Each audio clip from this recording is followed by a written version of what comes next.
Olá pessoal, sejam bem-vindos à aula de Física. Eu sou o professor William Costa, estou aqui para te ajudar a entender um pouquinho mais aí sobre Física. Você quer saber com certeza o que nós teremos nessa aula, olha só.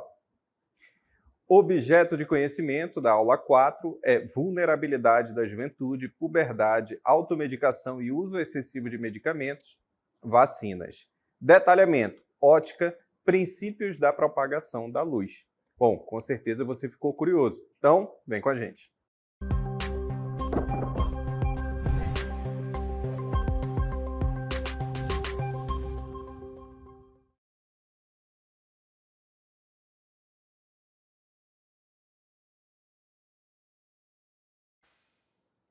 Bom, nessa aula nós vamos estudar aí sobre a luz, né? Os princípios de propagação da luz. A luz, ela é uma onda eletromagnética, né? James Clerk Maxwell, quando descreveu o fenômeno da onda eletromagnética, ele entendeu que a luz, ela era uma onda eletromagnética. E sendo uma onda eletromagnética, ela possui algumas características. Ela se propaga no vácuo e ela possui uma velocidade bem definida. Quando essa onda eletromagnética está se propagando, a velocidade dela se mantém constante e vale 3 vezes 10 elevado à oitava metros por segundo. Mas, como ondas eletromagnéticas, não existe só ali a luz visível, né? Existem outras ondas eletromagnéticas que compõem o espectro eletromagnético. São as ondas, as conhecidas como ultravioletas, o infravermelho, as ondas de rádio, as ondas de raio-x, enfim, uma variedade ali de ondas organizadas a partir da sua frequência e nessa organização nós chamamos de espectro eletromagnético, ok? Então, o que nós vamos entender agora é como a luz se propaga. Quais são os princípios de propagação da luz, tudo bem? Mas antes de chegar nesses princípios, nós vamos fazer algumas definições que são importantes aqui para o nosso estudo. É a partir dessas definições, dessas aproximações, que nós vamos construir um modelo para a propagação da luz. A nossa aula é estritamente conceitual, tudo bem? Então vamos para o nosso primeiro conceito, olha só. São os raios luminosos. Raios luminosos são linhas orientadas que representam graficamente a direção e o sentido da propagação da luz. Veja, olha, nós estamos começando a construir esse modelo e nós chamamos de raios luminosos linhas orientadas. Linhas orientadas por quê? Porque elas também vão representar a direção e o sentido de propagação da luz. E a um conjunto desses raios luminosos, desses raios de luz, nós vamos chamar de feixe de luz, tudo bem? Esse feixe de luz, ele pode ser convergente, divergente ou paralelo. Vamos ver umas imagens, olha só. Nós temos aí nas imagens, primeiro, como é que o olho humano enxerga, né? Tá vendo ali uma vela, e aí essa vela está emitindo luz, essa luz, veja, os raios luminosos estão ali orientados, indicando qual é o sentido, né? No caso, a luz ali na vela, ela é divergente, não é? E essa luz vai ser captada pelo olho humano, essa luz que está sendo emitida, esses raios luminosos que estão sendo emitidos ali a partir da vela, da chama da vela, ok? Nós temos ali a definição de convergente, é quando todos os raios luminosos estão se encontrando em um ponto, tá? Todos são emitidos e vão se encontrar ali em um ponto.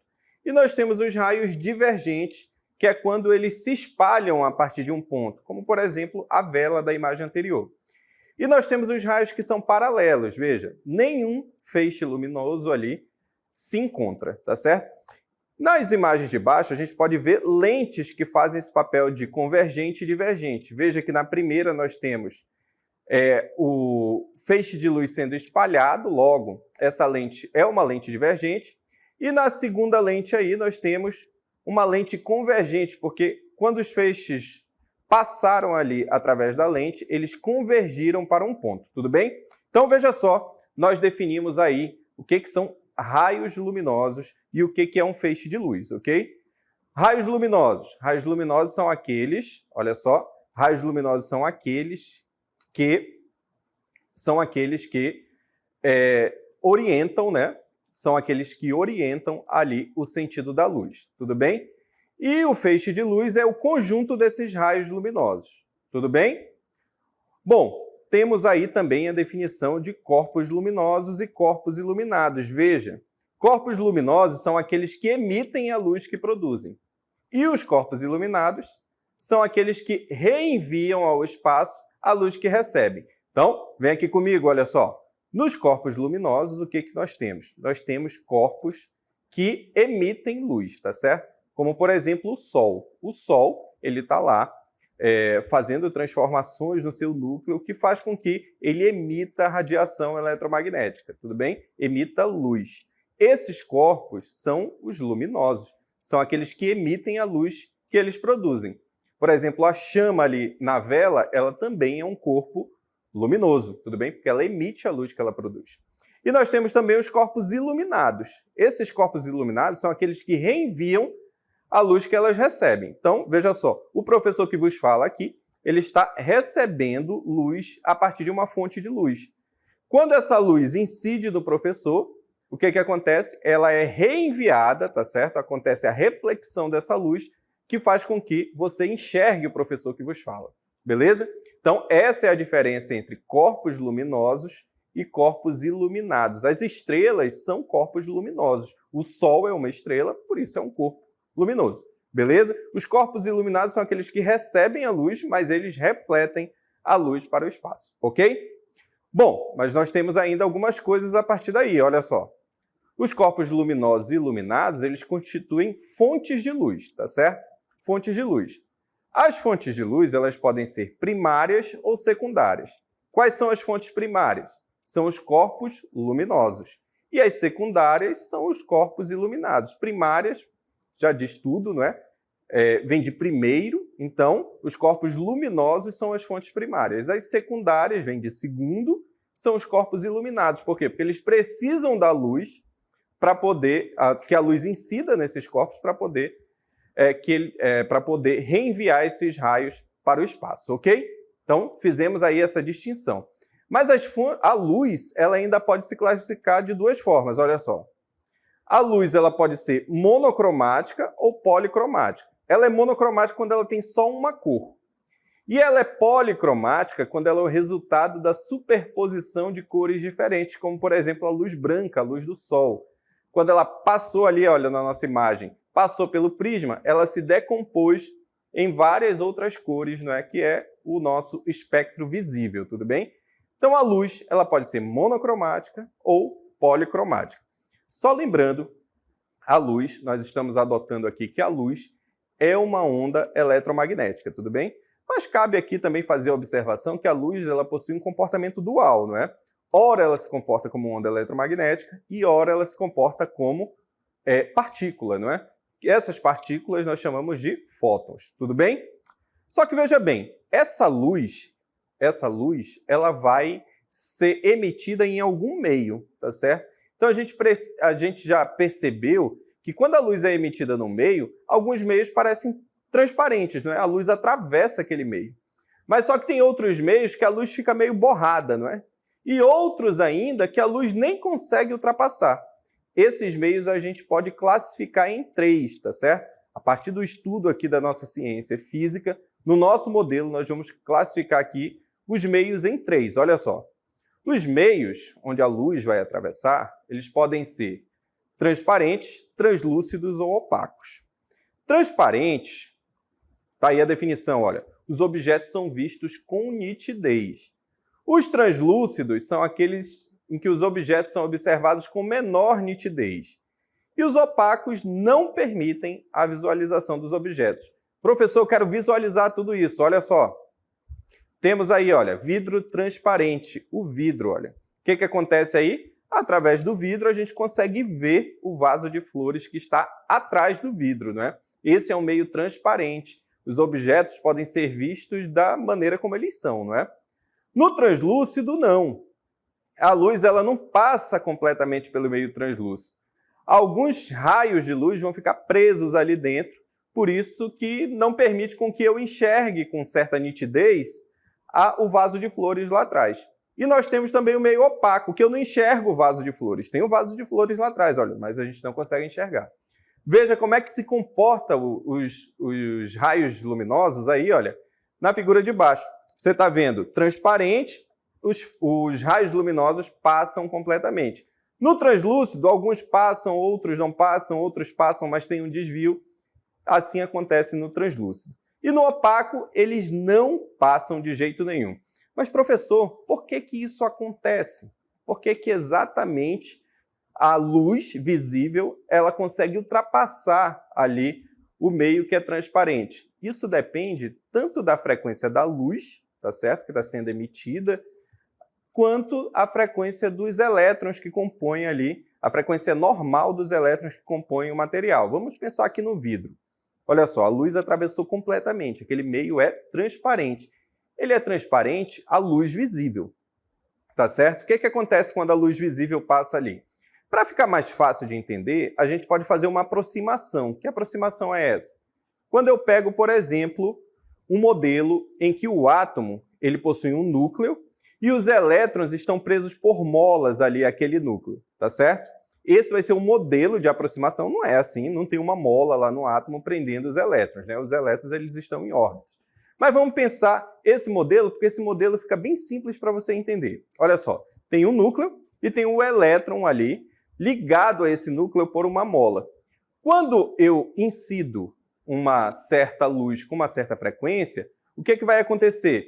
Essa mola vai começar a oscilar, os elétrons vão começar a vibrar de forma mais forte, tá certo? Então é isso que acontece uma ressonância, ok?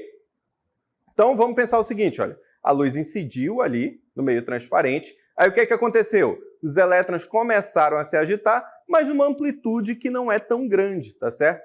Essa amplitude que não é tão grande faz com que os elétrons comecem a vibrar, mas não ao ponto de esquentar tanto aquele material transparente, porque quando os elétrons estão agitados, a temperatura aumenta, não é?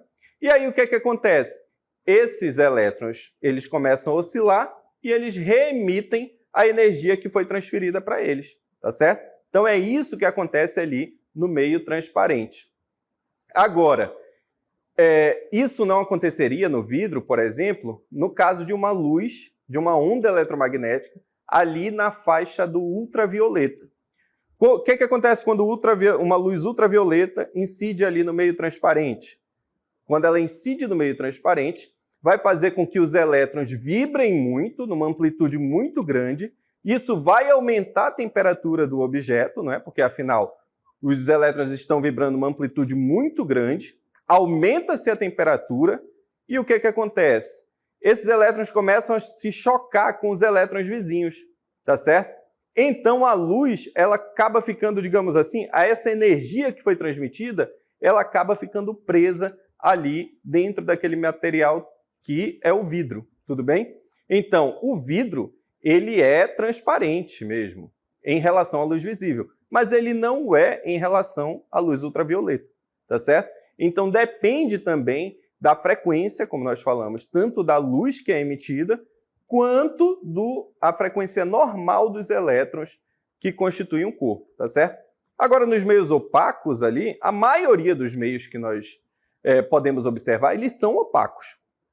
Tudo bem? Eles são opacos. Por exemplo, o professor que vos fala, ele está aqui, ele é um meio opaco. O ser humano é um meio opaco. Mas a cadeira, a mesa, o televisor, todos esses meios são meios opacos, tudo bem? Não permitem que a luz atravesse. Mas o que aconteceu aí, professor? Aí nós temos também, de novo, essa reemissão da luz, ela não é feita, não é? Então, os meios opacos são aqueles que não permitem que a luz os atravesse, tudo bem? E os translúcidos são aqueles que ocorrem ali uma transmissão parcial da luz. Um exemplo desse meio, por exemplo, é a atmosfera.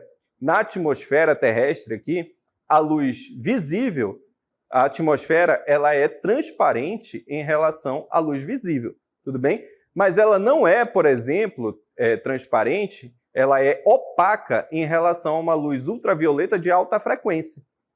Quando a luz ultravioleta de alta frequência incide na atmosfera, o que acontece? Ela não passa para cá, para a Terra. Até porque se passasse, iria aumentar tanto a temperatura que provavelmente a vida na Terra não existiria. O que ocorre é a passagem de uma luz ultravioleta de baixa frequência, tudo bem? Não uma de alta frequência. Beleza? Então, é isso que ocorre. Para você entender os meios como transparente, translúcido ou opaco, depende também da frequência da luz, da frequência da onda eletromagnética que está incidindo aí nesses meios, ok? Para relembrar, o vidro ele é transparente em relação à luz visível, mas ele é opaco em relação à luz ultravioleta, por exemplo. Bom, tendo todos esses conceitos, agora a gente pode definir o primeiro princípio de propagação da luz. Olha só. É o princípio de propagação retilínea da luz. Nos meios homogêneos e transparentes, a luz se propaga em linha reta. Veja só, na figura nós temos uma fonte de luz, nós temos um objeto C, não é? Esse objeto C, como você pode ver, ele é um objeto opaco, não é? E aí os feixes de luz se propagam em uma linha reta e fazem com que eu tenha uma região ali em que o meio opaco não permite a passagem da luz, que é a região S aí da figura, que nós chamamos de sombra. Tudo bem? Então vamos ver tudo isso resumido, olha só.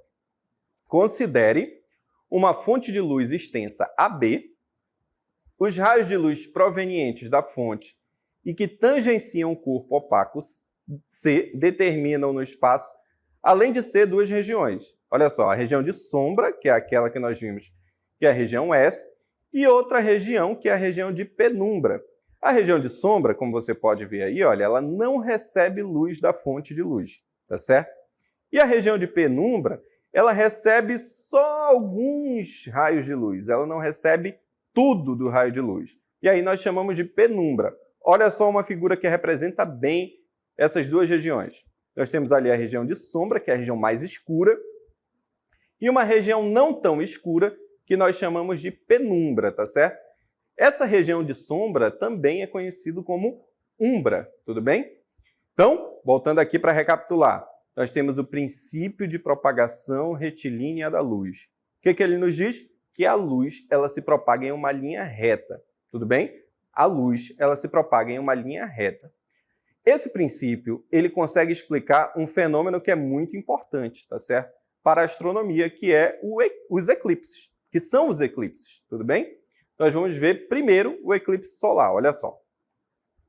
No eclipse solar, ocorre aí o eclipse solar quando a Lua se interpõe entre o Sol e a Terra, projetando a sua sombra sobre a Terra, nas regiões do planeta onde o Sol é observado, sendo completamente tapado pela Lua.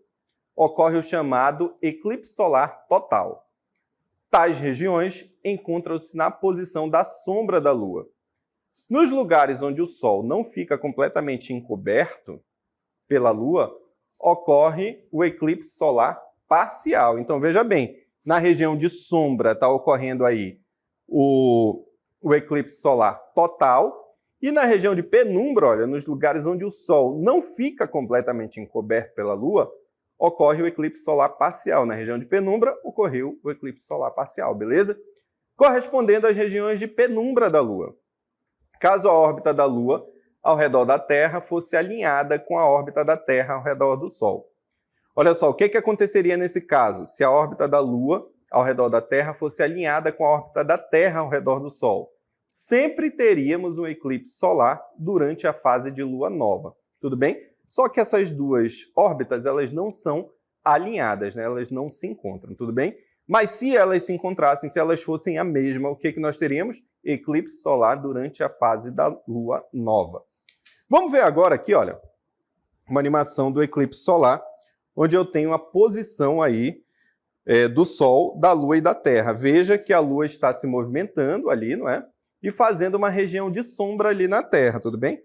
Vamos novamente, olha, a Lua vai passar, vai se interpor entre o Sol e a Terra e vai projetar uma região de sombra, tudo bem? A gente pode ver mais nitidamente esses cones de sombra, olha. Olha a Lua passando ali e vai projetar uma sombra e uma penumbra sobre a Terra, beleza? E aí nós temos o eclipse total, olha. Nas regiões de eclipse total, quando a Lua atingir ali, projetar a sua sombra na Terra, nós vamos ter o eclipse total. Veja, é assim que fica num eclipse solar, olha só a imagem, tudo bem? E no eclipse parcial, nós vamos ter essa imagem, olha, quando a Lua chegar, se interpor ali entre a Terra e o Sol, nós vamos ter o eclipse parcial. Veja só. Olha como fica a imagem do eclipse parcial. Não cobre todo o Sol, não é? Bem legal essas animações, viu? Então vamos entender agora, já vimos o eclipse solar, vamos entender o eclipse lunar. Olha só. No eclipse lunar ocorre quando a Lua entra na região da sombra da Terra, gerada por meio da luz do Sol. E a sombra da Terra cobre o disco lunar. Então é a sombra da Terra que vai cobrir o disco lunar. Caso a órbita da Lua ao redor da Terra fosse alinhada com a órbita da Terra ao redor do Sol, sempre teríamos eclipse lunar durante a fase da Lua cheia. Então, veja só, caso a órbita da Terra ao redor do Sol, não é?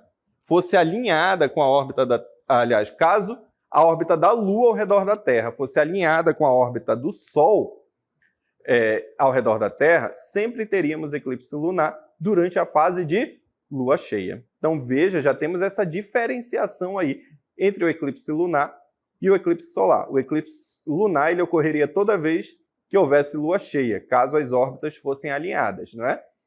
Já no eclipse solar, não.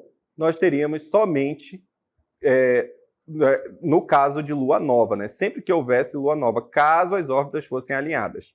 Bom, então agora vamos ver uma animação que representa o eclipse lunar, olha só. Temos aqui, olha, a posição do Sol, da Lua e da Terra. Vamos ver como isso acontece. Temos aí, vamos ver como isso acontece, posição do Sol, da Lua e da Terra. Nós temos aí todas as posições. Mas como é que ficam os planos orbitais? Olha só. Nós temos aí a Terra, a Lua se movimentando em torno ali da Terra, não é? Pronto, plano orbital da Terra. E vamos ver como ficam os cones de sombra? Tá aí, olha. A Lua vai chegar ali, né, na região de sombra, não é? Penumbra é quando eu tenho a sombra parcial e a umbra, a sombra total, conforme nós já explicitamos aqui ao longo da aula. E o eclipse, como é que fica? Vamos verificar como fica a Lua quando ocorre o eclipse. Olha só. Nesse caso aí, nós temos o eclipse lunar total, né? No caso, a Lua está desaparecendo, veja só. E aí ocorreu o eclipse lunar total. Pronto. O eclipse lunar total. Tudo bem?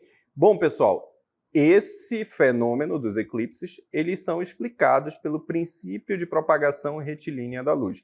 Quando nós mostramos ali os cones de sombra, nós estávamos mostrando que a luz se propaga em linha reta e essas projeções realizadas, essas projeções realizadas conseguem explicar por que a Lua desaparece no eclipse, né? Desaparece, entre aspas, e porque o Sol desaparece da nossa visão, entre aspas também, ali, né, no nosso eclipse solar.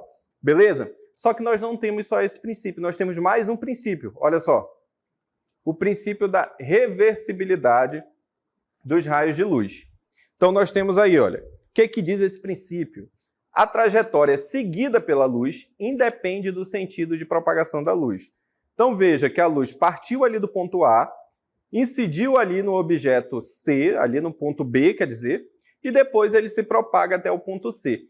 Se houvesse a inversão aí, a reversão, ele partindo do ponto C, ele iria percorrer o mesmo caminho, tá certo? Iria do ponto C, incidiria no ponto B e depois iria lá para o ponto A.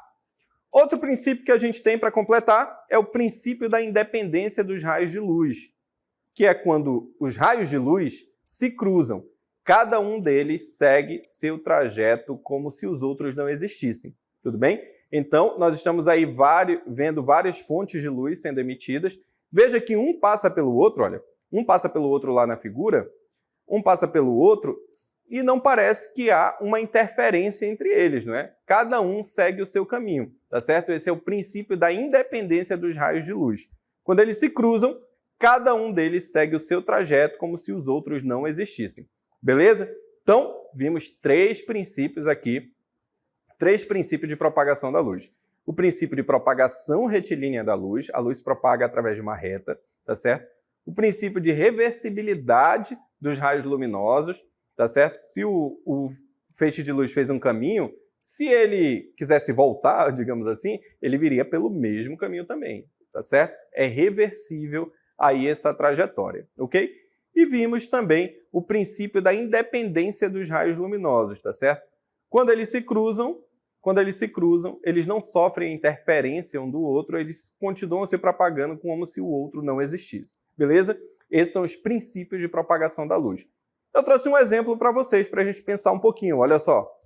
Aí da Universidade Estadual do Ceará de 2015, considere uma fibra ótica distendida ao longo de uma trajetória sinuosa. Uma das extremidades recebe luz que, através da fibra, sai pela outra extremidade. Note que a fibra não segue uma trajetória retilínea.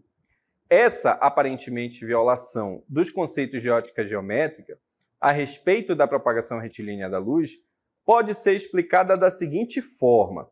Olha só as alternativas. Na letra A luz percorre trajetórias retilíneas no interior da fibra, sofrendo múltiplas reflexões na superfície da fibra até a saída. A letra A está perfeita, gente. Ela está descrevendo exatamente o que ocorre numa fibra ótica, tá certo? Com o fenômeno, combinando aí o princípio de propagação retilínea da luz com a reflexão, o fenômeno da reflexão luminosa, beleza? Na letra B, olha só, a luz no interior da fibra somente se propaga se a fibra estiver disposta em linha reta. Não necessariamente, não é? Porque o que ocorre uma reflexão interna da luz, tá certo? Então, se ela estiver em linha reta ou se ela estiver em círculo, nós vamos continuar tendo ali a reflexão da luz dentro da fibra. Na letra C, nós temos que a luz sofre refrações. Não, se sofresse refração, ela mudaria de meio, não é? Se mudou de meio, ela nem chegaria lá no final da fibra, ok? E na letra D, a luz no interior da fibra viola os princípios da ótica geométrica, não viola. Vamos ver qual é a nossa alternativa correta? Letra A luz percorre trajetórias retilíneas no interior da fibra, sofrendo múltiplas reflexões na superfície da fibra até a saída. Gabarito comentado, a fibra ótica funciona através do princípio de reflexão interna total da luz, que ocasiona uma propagação contínua da luz em seu núcleo interno com a menor perda de sinal possível. Então, para que aconteça o fenômeno da reflexão interna total da luz na fibra ótica, é necessário, dentre outros fatores, que o lançamento do feixe de luz no núcleo da fibra ótica seja feito com um ângulo crítico. Então, veja só, nós não temos, apesar de aparentemente, né, parecer ali que o princípio de propagação retilínea da luz ele vai ser violado numa fibra ótica, ele não é violado, tá certo? Porque ele é lançado, o feixe de luz ele é lançado a partir de um ângulo crítico e vai ocorrendo dentro da fibra sucessivas reflexões totais da luz, tá certo? Por isso que ele é lançado num ângulo bem específico que nós chamamos de ângulo crítico, ok? Então, esse princípio também é válido, o princípio de propagação retilínea da luz também é válido ali no interior, na propagação da luz no interior de uma fibra ótica, beleza?